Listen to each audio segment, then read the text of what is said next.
have to sign up, but just sign up. It's free, and just have a read through. If you're looking at this and you might be interested in having a look at his as well, just have a read. He goes through a few different things as well, different chunks like waterfall chunks and putting them together. Different chunks. You need to when you're going through chunks, you need to think to yourself, do they work? You know, don't just slap some chunks together.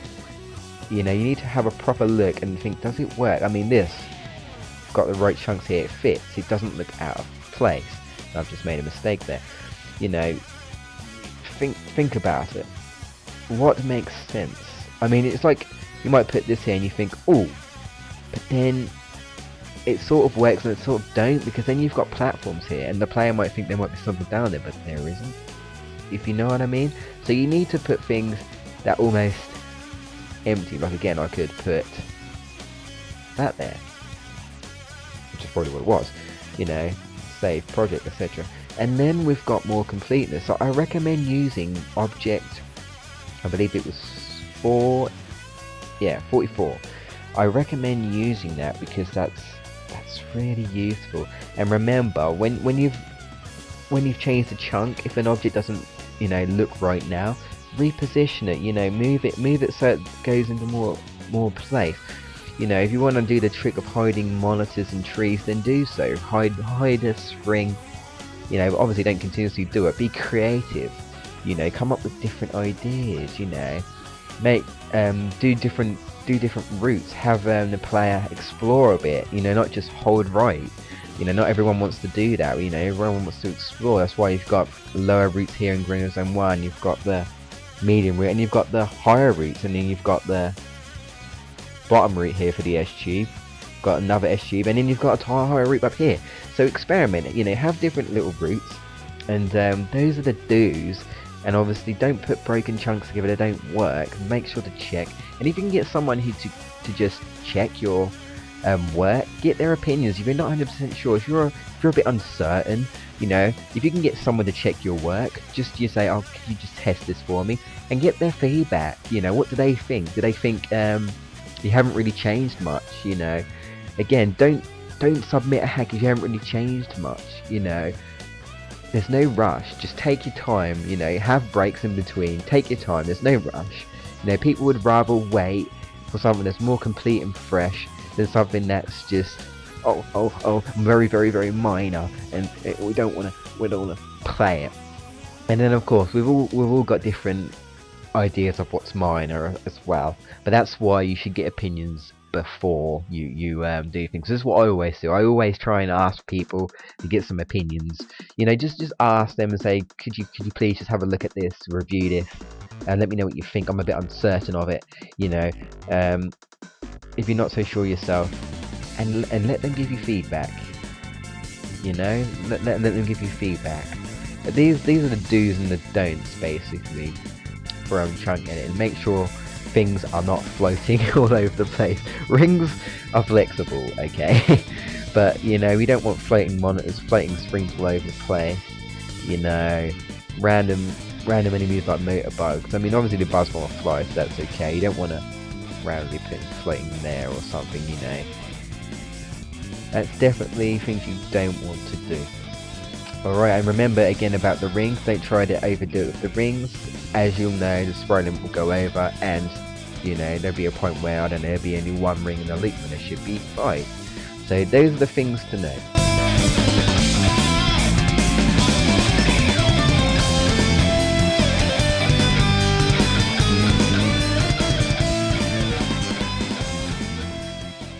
Now I'm going to move on to extra tips. Just tips that generally I know of and I've read of before, and things that might help you. No, general suggestions really. So let's move on to my first.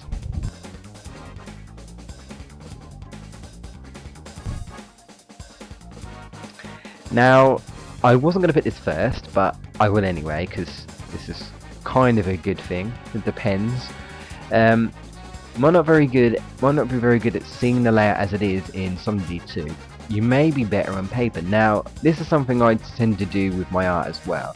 I get a piece of paper and I design the art and the layout and the kind of theme I want to go for. And I do this on paper to roughly have an idea of what I'm going for first.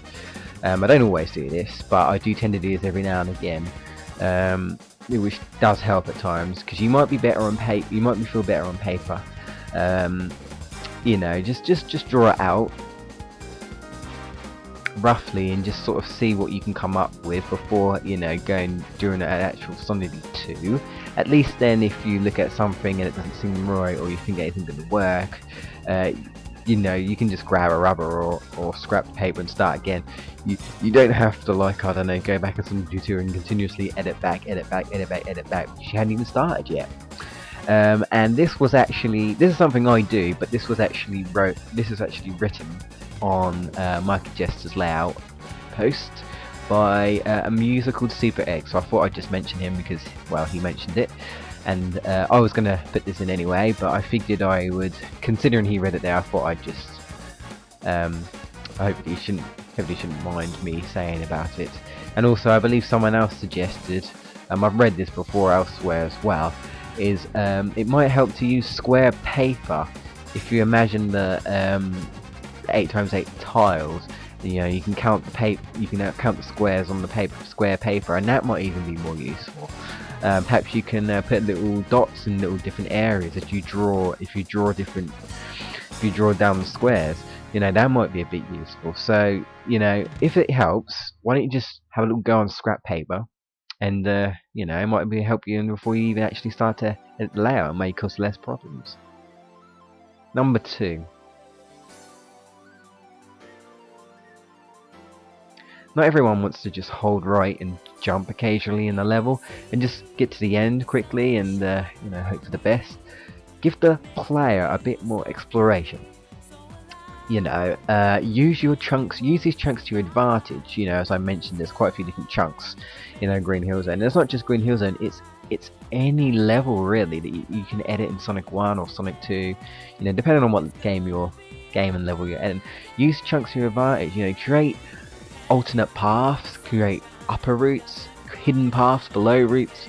You know, a player might see a monitor somewhere, maybe a life, and you can't figure out how to get it where he is. There's no spring or nothing. So give the player an exploration where you have to look around, you know, find different ways to get to that life. Give them something to, you know, achieve. And you don't really want to, I don't know, create these routes that just take you to their ends and there's nothing there. I mean, fair enough, if there's an alternate route to get to the end, then okay, but if it's, you know, a route where you think something's going to be there and it's just a dead end, you have to go all the way back, you know, that's not very, you know, players aren't going to be very happy about that. You know, give them something to go and explore, and plus it makes the level longer, feels longer, and it gives a bit of variety. So that would be my number 2 thing.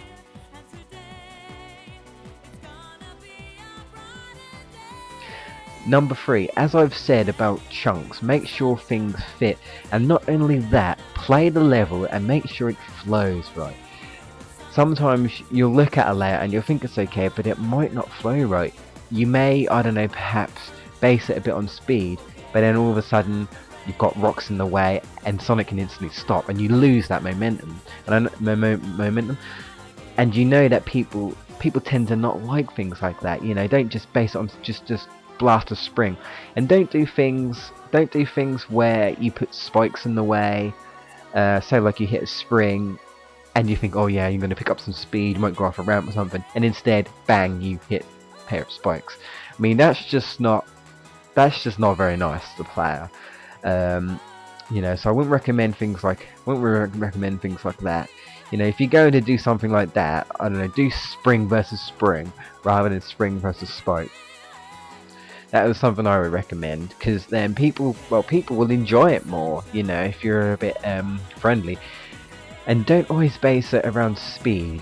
Do a bit of variety, do a bit of platforming and a bit of speed, a bit of platforming, make it flow a bit better, and again, like I said, alternate routes definitely helps. So I definitely recommend doing that. Number 4.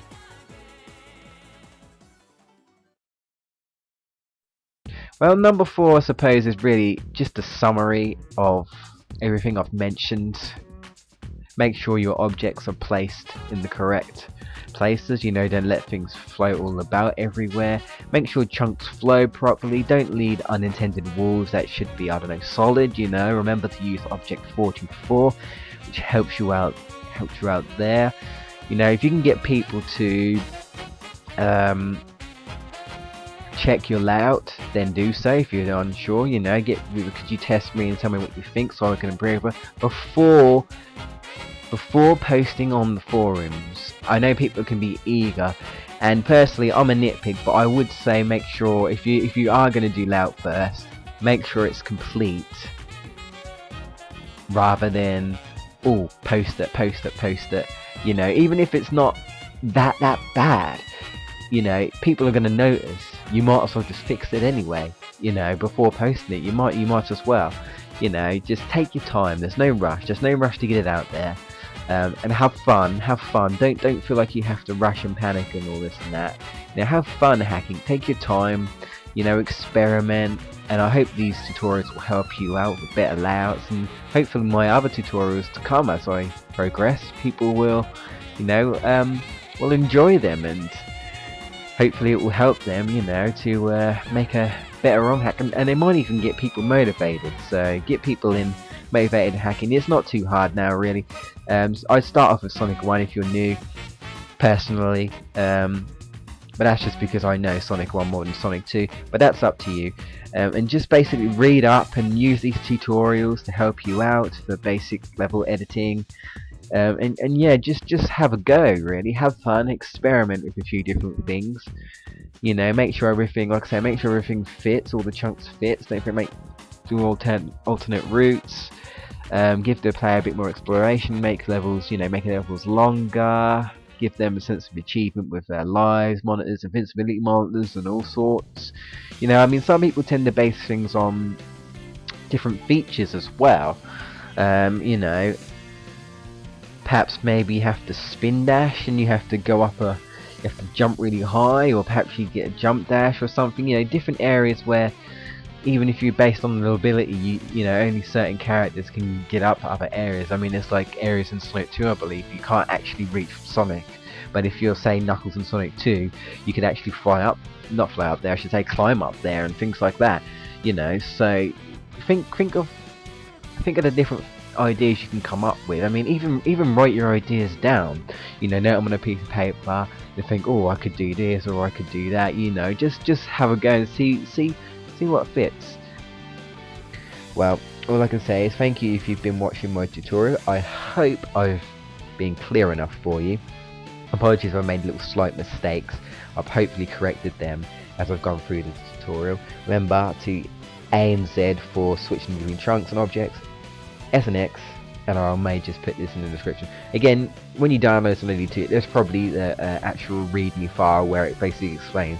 But it's easy to pick up and just experiment, basically. So thank you for watching, and all I can say is I hope to see some creative layout editors and layout ROMs coming up. And yeah, leave a comment if you've got any questions. Just let me know.